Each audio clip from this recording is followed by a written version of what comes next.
September the 12th, 1979. The Gulf Coast is under a hurricane warning as Frederic approaches. Folks are stockpiling supplies and taping or boarding up their windows.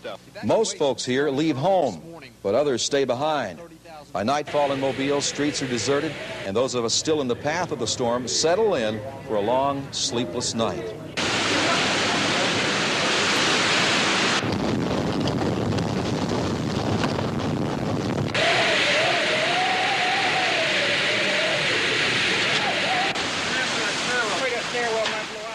Channel 10 stays on the air through the storm.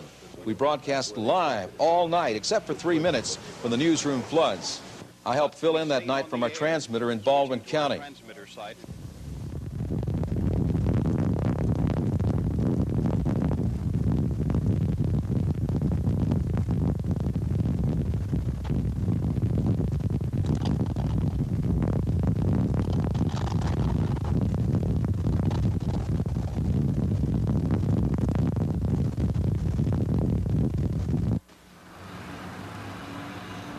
At first light, we learned how much our once picturesque home had changed.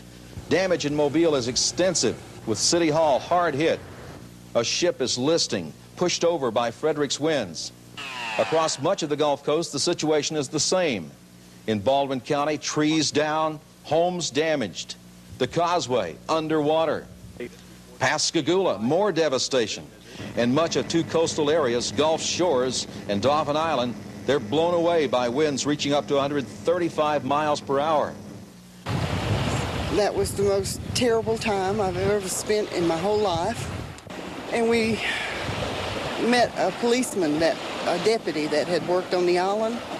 And me and my husband asked him, how long would it take us to get to the island?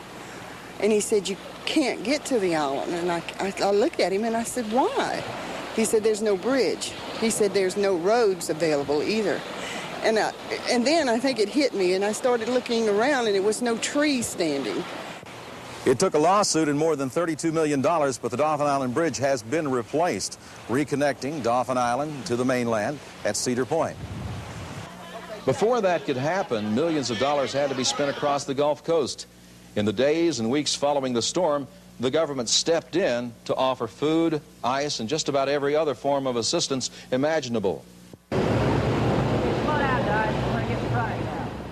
At night, National Guard troops patrol the streets of Mobile looking for looters. It took months, and in some cases years, for folks along the Gulf Coast to rebuild. But we did. In fact,